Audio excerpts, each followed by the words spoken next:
दिल्ली के मंगोलपुरी में रिंकू शर्मा की हत्या को लेकर आम आदमी पार्टी ने अब सीधे गृह मंत्री अमित शाह का इस्तीफा मांग लिया है। आम आदमी पार्टी दलील ये दे रही है कि राजनीतिक फायदे के लिए पुलिस हत्याएं होने दे रही है।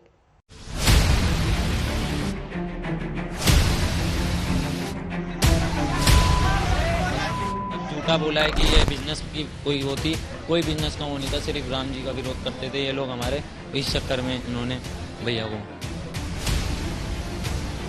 क्या कसूर था रिंकू का? सिर्फ यही ना कि 5 अगस्त को जब प्रधानमंत्री अयोध्या में राम लला की पूजा कर रहे थे, उसने शोभा यात्रा निकाली। अब आप हिंदुओं को सिर्फ इसलिए मरवाओगे कि आपकी राजनीतिक रोटियां जो है सेक सको। बर्थडे पार्टी का झगड़ा या फिर राम मंदिर के लिए चंदा, आखिर क्यों हुई रिंकू शर्मा की हत्या? क्या है इस खौफनाक वारदात का पूरा सच? दिल्ली पुलिस की क्राइम ब्रांच अब इस जघन्य अपराध की परतें खोलने में जुट गई। आज क्राइम ब्रांच की टीम रिंकू के घर पहुंची, परिवार और चश्मदीदों के बयान दर्ज किए। फॉरेंसिक टीम ने क्राइम सीन को खंगाला, घटना स्थल से सबूत जुटाए। दिल्ली पुलिस हत्या और वारदात की तमाम कड़ियों को जोड़ने में लगी है। उधर राजनीति एक कदम और आगे बढ़ गई है। आम आदमी पार्टी ने आज बीजेपी को उसके ही बिसात में फंसाने की कोशिश की। आरोप लगाए कि बीजेपी के राज में दिल्ली की कानून व्यवस्था भगवान भरोसे है। हाल ये है कि अब हिंदू भी सुरक्षित नहीं। मुझे लगता है कि भाजपा के राज में हिंदू भी सुरक्षित नहीं है, बिल्कुल सुरक्षित नहीं, क्योंकि दिल्ली के अंदर ऐसे हालात कभी नहीं थे कि दिन दहाड़े हत्याएं हो रही हैं। लाठी डंडे चाकू लेके लोग सड़कों पे घूम रहे हैं और दूसरे के घर में घुस के उसकी हत्या कर देते हैं उसके घर के सामने। कैसे हो सकता है? दिल्ली है। आम आदमी पार्टी का आरोप है कि बीजेपी राज में पहले मुस्लिम ही डरे हुए थे, दलित ही खुद को सुरक्षित नहीं मानते थे, लेकिन अब हिंदू भी मारे जा रहे हैं। और ये सब केंद्रीय गृह मंत्री अमित शाह की नाक के नीचे हो रहा है। और देश की नंबर 1 पुलिस होने का दंभ भरने वाली दिल्ली पुलिस हत्याएं होने दे रही है और इसके पीछे राजनीतिक नफे नुकसान का गणित काम कर रहा है। उनकी नाक के नीचे हत्याएं हो रही है और उनकी पुलिस इन हत्याओं को होने दे रही है, सामने होने दे रही है। क्या राजनीतिक फायदा है इसके अंदर भाजपा का? क्या राजनीतिक फायदा है इसके अंदर अमित शाह का? ये मुझे बताने की जरूरत नहीं है। यानी आम आदमी पार्टी के विधायक सौरभ भारद्वाज ने एक तीर से 3 निशाने साधने की कोशिश की। पहला ये कि बीजेपी के राज में दिल्ली की कानून व्यवस्था सुरक्षित नहीं है। दूसरी ये कि हिंदुओं का झंडा बुलंद करने वाली पार्टी के राज में हिंदू भी सुरक्षित नहीं है। और तीसरी ये कि बीजेपी राजनीतिक फायदे के लिए बंटवारे की राजनीति करती है। बीजेपी ने इन तीनों आरोपों पर जोरदार पलटवार के साथ मोर्चा संभाला। भक्तों के समर्थन में जब जय श्री राम बोलने वाले का अगर इस्लाम नाम के व्यक्ति ने मॉब लिंचिंग करा दी और उस मॉब लिंचिंग के खिलाफ अब उसको मॉब लिंचिंग कहने में भी राघव चड्ढा को पीड़ा है। आपने 3 बार कहा तो उन्होंने मॉब लिंचिंग को मॉब लिंचिंग स्वीकारा है। वारदात के तुरंत बाद रिंकू शर्मा के परिवार के साथ साथ बीजेपी ने भी दावा किया कि हत्या के पीछे राम मंदिर चंदे की लड़ाई है, मजहबी नफरत से भरी खतरनाक मानसिकता है। मेरा कहना है कि इसमें जो लोग गिरफ्तार हैं वो जघन्य अपराधी हैं और उनको कड़ी से कड़ी सजा दे। हमारे जो लोकल दिल्ली की सरकार है वो इसमें भेदभाव जो कर रही है वो मन को पीड़ा देने वाला है और दिल्ली इससे बहुत परेशान है। सवाल उठता है कि क्या रिंकू शर्मा की हत्या पर धर्म ढूंढा जा रहा है? क्या हत्या पर सांप्रदायिक राजनीति की कोशिश हो रही है? और क्या इस खेल में सभी शामिल हैं? धार्मिक वजह से हत्या के आरोपों को लेकर रिंकू के घर वालों और बीजेपी वीएचपी नेताओं की प्रतिक्रियाओं से उठे तूफान के बाद मामला दिल्ली पुलिस की क्राइम ब्रांच को सौंप दिया गया है। पहले दिल्ली पुलिस ने इस हत्याकांड को झगड़े का नतीजा बताया था, लेकिन अब जांच क्राइम ब्रांच के पास है और क्राइम ब्रांच हर एंगल से मामले की तफ्तीश में जुटी हुई है। ऐसे में पुलिस को अपना काम करने देना चाहिए और अफवाहों से बचना चाहिए, लेकिन सियासत अपना रंग दिखा रही है और इसे समझना होगा।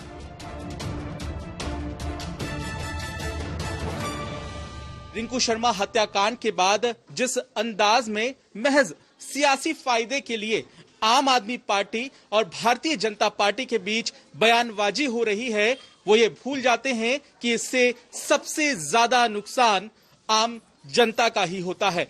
कैमरामैन सचिन के साथ पंकज जैन, दिल्ली, आज तक। किसान आंदोलन को लेकर राहुल गांधी ने सियासी ट्रैक्टर दौड़ाया, वहीं संसद के गलियारों में भी कृषि कानून की गूंज सुनाई दे रही है। बजट के जवाब में निर्मला सीतारमण पूरे आक्रामक मोड में नजर आ रही थी। मुद्दा किसानों का था और टारगेट राहुल गांधी। हाँ, आपने ऑप्शन दिया है, 3 ऑप्शन दिए हैं। पहला ऑप्शन भूख, दूसरा ऑप्शन बेरोजगारी, तीसरा ऑप्शन आत्महत्या। ये 3 ऑप्शन आपने दिए हैं। अब देखिए मामला क्या है। मामला ये है कि हिंदुस्तान का सबसे बड़ा बिजनेस, सबसे बड़ा व्यापार एग्रीकल्चर का है। अब बजट 40% आबादी इससे जीती है। 40 लाख करोड़ रुपए का धंधा है। इतना ध्यान देने वाले कांग्रेस फार्म लोन वेवर के बारे में बहुत सारे स्टेट्स में इलेक्शन जीतने के लिए वायदा देते थे कि फार्म लोन दे रहे हैं हम, प्लीज वोट दे दो। जनता भी भरोसा रख करके वोट दिलाए, मगर मध्य प्रदेश में उसका इम्प्लीमेंटेशन नहीं हुआ। फार्मर्स आज तक मांग रहे हैं लोन वेवर, क्यों नहीं हुआ? हमें वोट मांगा, वोट ले लिया, सरकार बनाने के बहाना किया, मगर सत्ता भी उनके हाथ में नहीं है। मगर फार्म लोन का गुमराह करके किसानों का बैकस्टैप करके चले गए कांग्रेस। राजस्थान में आज भी कंप्लेंट्स है, फार्म लोन नहीं हो रहे। 4 लोग चलाते हैं, हम 2 और हमारे 2। जैसे उस टाइम नाम सब जानते हैं, नाम सब जानते हैं। आप बोलो, आप हम 2, हमारे 2। ये किसकी सरकार है? हम 2, हमारे 2 की। मैंने सोचा उन विषयों में, क्योंकि छोटा किसान से हम 2 हमारे 2 के लिए किसान से जमीन हड़पती गए। मैंने सोचा वो खड़े होकर के ये बात बोलेंगे, प्रधानमंत्री जी आपने तो स्मॉल फार्मर्स के ऊपर इतना अच्छा बोल दिया, मैंने मेरे अपना 2 से बोल दिया प्लीज जमीन वापस कर दो फार्मर्स को, क्योंकि हम तो सस्ते में उनसे ले लिया, मगर ये किसान का जमीन है, हम खड़े होना है, राजनीति में है, इसीलिए राजनीति के हमारे परिवार हम और मैं खड़े होना है, आप जमीन वापस कर दो जी। और इधर हाथ करके बोल सकते थे हम 2 हमारे 2 में दामाद को मैंने आदेश करके आई हूं कि जमीन वापस करो, नहीं किया, वो भी नहीं हुआ। निगोशिएटिंग पोजीशन चाइना के साथ स्टेटस को एंट्री 2020 अप्रैल 2020, उसको सरकार भूल गई, उसको छोड़ दिया, उसको फेंक दिया। चाइना के सामने नरेंद्र मोदी ने अपना सिर झुका दिया, मत्था टेक दिया। हमारी जमीन फिंगर 4 तक है। नरेंद्र मोदी ने फिंगर 3 से फिंगर 4 की जमीन, जो हिंदुस्तान की पवित्र जमीन है, वो चाइना को पकड़ा दी है। जब देश का कुछ बॉर्डर में क्राइसिस होता है, तब हमसे ना बात करते हुए, सरकार से, हम छोड़ो, सरकार से ना बात करते हुए उनके दूतावास से बात करके क्या हो रही है बॉर्डर में, करने वाले और कभी भी भारत देश का भरोसा ना करते हुए बाकी सबको भरोसा करने वाले। बात पश्चिम बंगाल की राजनीति की करेंगे, क्योंकि वहां पर अब राम बनाम दुर्गा पर सियासी तूफान बचा हुआ है। इंडिया टुडे कॉन्क्लेव ईस्ट में मंच पर पश्चिम बंगाल के बीजेपी के प्रदेश अध्यक्ष दिलीप घोष ने मां दुर्गा को लेकर एक विवादित टिप्पणी कर दी और उसी के बाद टीएमसी ने मोर्चा खोल दिया। मर्यादा पुरुषोत्तम एक राजा, गांधी जी ने राम राज्य का कल्पना हमको दिया है, दुर्गा पता नहीं कहां से आ जाते हैं। दुर्गा पता नहीं कहां से आ जाते हैं। They are trying to redo the religious history of the country, which is shameful. Durga तो भगवान राम की आराधना। मां दुर्गा पर बोले गए बंगाल बीजेपी अध्यक्ष दिलीप घोष के इन शब्दों ने बंगाल में सियासी तूफान खड़ा कर दिया। इंडिया टुडे कॉन्क्लेव ईस्ट के सत्र बैटल ऑफ बंगाल राम बनाम दुर्गा में जय श्री राम के नारे पर तर्कों का मुलम्मा चढ़ाते चढ़ाते दिलीप घोष शायद लक्ष्मण रेखा लांघ गए। जो बीजेपी अब तक बंगाल में टीएमसी पर दुर्गा मूर्ति विसर्जन को लेकर ममता सरकार पर भेदभाव का आरोप लगाती रही है, उसके प्रदेश अध्यक्ष दिलीप घोष ये कहने लगे कि दुर्गा देवी कहां से आती हैं पता नहीं। भगवान राम एक राजा थे, कोई अवतार मानता है उनको, और उनकी 14 जो पूर्व पुरुष थे उनका नाम भी आपको मिलेगा, दुर्गा का मिलेगा क्या? तो इसलिए एक राजा, एक सुशासक, मर्यादा पुरुषोत्तम ऐसा माना जाता है। और हमारे यहाँ भी राम की जो चरित्र लिखा गया बंगाली ने लिखा है, रामचरित मानस का पहले वाल्मीकि से रामायण होकर यहाँ भी बांग्ला रामायण है, बंगाल में लिखा गया। तो एक आदर्श पुरुष, मर्यादा पुरुषोत्तम एक राजा, गांधी जी ने राम राज्य का कल्पना हमको दिया है। दुर्गा पता नहीं कहां से आ जाते हैं। दुर्गा तो भगवान राम की आराध्य थी। दुर्गा देवी पर दिलीप घोष का जो ज्ञान सामने आया, उसे मंच पर बैठी टीएमसी सांसद काकोली घोष ने शर्मनाक बताने में जरा भी देर नहीं की। आरोप लगाया कि हिंदुत्व का नारा देने वाली पार्टी की कथनी और करनी का अंतर देखिए। ये भी कहा कि ये बयान पूरे हिंदू समाज और संस्कृति का अपमान है। It is shocking. I am so shocked at the gentleman's statement when he is challenging Durga. I mean, I think the people of Bengal and people of India, the Hindus actually should decide, because Durga is a concept not only in Bengal. It is a very strong pillar of Hinduism. देवी दुर्गा की भक्ति के रंग में पूरा बंगाल रचता बसता है। ऐसे में टीएमसी ने दिलीप घोष के इस बयान को हाथों हाथ लपका। दक्षिण 24 परगना में एक रैली को संबोधित करते हुए ममता के भतीजे अभिषेक बैनर्जी ने एक कदम आगे बढ़ते हुए दिलीप घोष के बयान को बंगाल की महिलाओं के अपमान से जोड़ दिया। এদের লজ্জা হয় না? যারা নারীদের সম্মান দেয় না, যারা নারীদের লাঞ্ছিত, বঞ্চিত, নিপীড়িত, অত্যাচারিত, শোষিত করে রাখে, যাদের রাজে উত্তরপ্রদেশের মতো উন্নাও এবং হাতরাসের মতো গণধর্ষণের ঘটনা ঘটে, তাদেরকে নারীর ক্ষমতা আমাদের আগামী দিন শিখিয়ে দিল্লি পাঠাতে হবে। राजनीति करना है तो इसी को इस मुद्दे को पकड़ना है। अभी सब मुद्दा खत्म हो गया, एक ही मुद्दा है। सभी जो कर रहे हैं करने दीजिए। बंगाल के आदमी लोग समझते हैं कि क्या करना चाहिए क्या नहीं। जय श्री राम बोलना माने गुनाह है। बीजेपी के जय श्री राम के नारे का जवाब ममता बनर्जी जय सिया राम के उद्घोष से देती हैं। टीएमसी कहती है कि हम राम को भी मानते हैं और सीता को भी सम्मान देते हैं। जय सिया राम का नारा एक सांस्कृतिक नारा है, जबकि जय श्री राम का नारा राजनीतिक। वहीं बीजेपी इसे ममता की तुष्टीकरण की राजनीति बताती रही। जय श्री राम वो कहते हैं, हम तो जय सिया राम कहते हैं। जय सिया राम मीन्स सीता एंड राम। अब पहले तो देखो क्या कौन झूठा बोलता है कौन सच बोलता है। मुझे मालूम नहीं है वो जय श्री राम के नाम से क्यों चिढ़ती है इतना। और जय श्री राम ये कोई इसको धार्मिक नारे के रूप में इंटरप्रेट करने का प्रयास जो तृणमूल कांग्रेस कर रही है वो गलत है। नारा लगाइए जय श्री राम। बंगाल के चुनावी संग्राम में बीजेपी की ताकत है मोदी और हिंदुत्व का नारा, लेकिन लगता है देवी दुर्गा पर दिलीप घोष के बयान से टीएमसी को राजनीतिक फ्रंट फुट पर खेलने का मौका मिल गया है। दिलीप घोष के बयान से ममता की जय श्री राम के नारे को लेकर जो घेराबंदी हुई थी वो कमजोर पड़ सकती है। टीएमसी ये मौका हाथ से जाने नहीं देगी। अब बीजेपी पर है कि इसकी काट कैसे निकालती है। पश्चिम बंगाल की सियासी लड़ाई अब धर्म युद्ध में भी तब्दील हो चुकी है और देवी देवताओं के नाम प्रमुख हथियार बनते जा रहे हैं। और इस बार तृणमूल कांग्रेस ने दिलीप घोष के देवी दुर्गा पर दिए बयान को अपना प्रमुख हथियार बनाया है, हमला बोला है। दरअसल पश्चिम बंगाल में देवी दुर्गा एक बड़ा सेंटिमेंट है, आवेग है, और इसी का इस्तेमाल अब तृणमूल कांग्रेस पूरे दमखम के साथ जय श्री राम का काउंटर करने के लिए कर रही है। कैमरामैन प्रवीर विश्वास के साथ अनुपम मिश्र, आज तक। उत्तराखंड में चमोली के रेणी गंगा में ऋषिगंगा नदी से निकली नई झील फिर से आपदा की आशंका खड़ी कर रही है।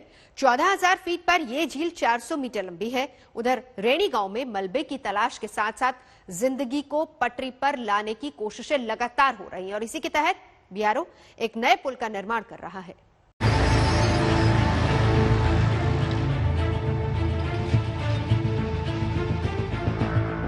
उत्तराखंड में चमोली रैनी गांव ने विनाश की जो लीला देखी, उससे निपटने का इंसानी हौसला दिखना शुरू हो गया है।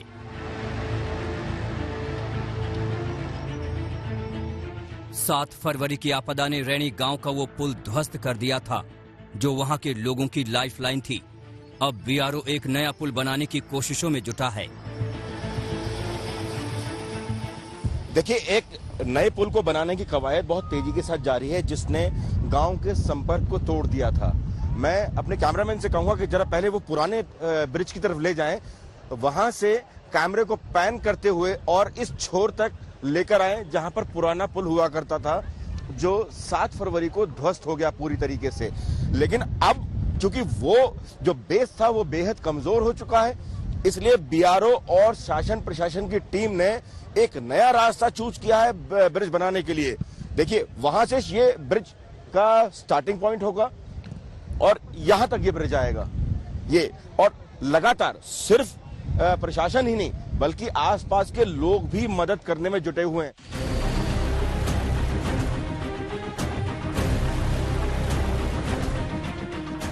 धौली गंगा और ऋषि गंगा नदियों के संगम पर बसा रैनी गांव नए सिरे से जिंदगी की शुरुआत करने की जद्दोजहद कर रहा है। लेकिन वहां ऋषि गंगा नदी से लगभग 400 मीटर लंबी नई झील फूटी है, जिससे फिर आशंका खड़ी हुई है। के हाथ की तरफ जो नदी देखें वो धौली गंगा है, जहां पर 7 फरवरी को लोगों ने विनाश होते हुए देखा, तांडव होते हुए देखा, जिसकी वजह से बहुत सारे लोगों को अपनी जिंदगी से हाथ धोना पड़ा और बहुत सारे लोग अभी भी आपदा में फंसे हुए हैं। उनको ढूंढने की कवायद अभी जारी है। लेकिन ठीक दूसरी तरफ अगर आप देखेंगे तो सामने से जो साफ पानी दिखाई दे रहा है आता हुआ, जो यहाँ इस संगम पे मिल रहा है, वो ऋषि गंगा है। ऋषि गंगा में ही जो झील है उसके बनने की बात की जा रही है। लगभग 400 मीटर लंबी झील की बात की जा रही है, जिसके लिए प्रशासन ने साफ तौर पर सभी एजेंसीज को अलर्ट मोड पर रखने के लिए कहा है, ताकि लोगों को इंसानी जिंदगी को बचाया जा सके। एसडीआरएफ पहुंच चुकी है और हमें अभी बेसिक टाइप के इनपुट्स मिल पाए हैं, लेकिन जो उनकी डिटेल्ड रिपोर्ट है, कितनी लंबाई, चौड़ाई, गहराई और कितना डरने की आवश्यकता है या नहीं है, ये उनके आने के बाद ही पता चल पाएगा। लेकिन फिर भी गांव वालों को सतर्क रहने के लिए कह दिया गया है, लेकिन अभी फिलहाल घबराने की कोई आवश्यकता नहीं। Thank you so much. Rishi Ganga की इस नई झील से खतरा तो पैदा हुआ है, हालांकि झील का पानी साफ सुथरा है, जो राहत की बात हो सकती है। सामने की विड्थ है लगभग 50 मीटर नजर आ रही है। सामने की विड्थ, ये वाली विड्थ 50 मीटर और अभी हमें करीब 200 मीटर तक दिख रहा है, लेकिन उसके आगे टर्न है, राइट को टर्न है, तो वो चीज यहाँ से नहीं दिख पा रही लोकेशन से। और ये देखिए, उस किनारे से डिस्चार्ज हो रहा है, ये बीच में से ये डिस्चार्ज हो रहा है और डिस्चार्ज ठीक ठाक डिस्चार्ज हो रहा है। पानी मडी नहीं है, पानी बिल्कुल साफ है, ब्लू है लेक और पानी बिल्कुल व्हाइट आ रहा है। ये जो डिब्रीज लेक के सामने है, ये जो डिब्रीज है, ये कम से कम 500-700 मीटर तक डिब्रीज है और इसमें आइस के पार्ट्स भी हैं और ये जैसे पानी जमा हुआ है, देखिए पानी।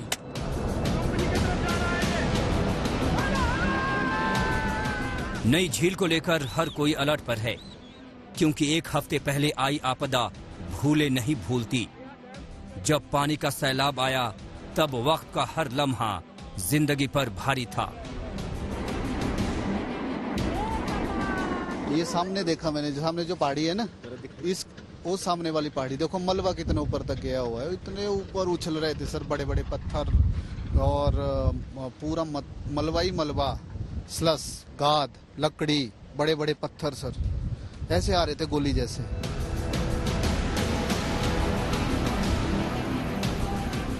रैनी गांव में 7 जनवरी के विनाश के सबूत अभी भी तलाशे जा रहे हैं।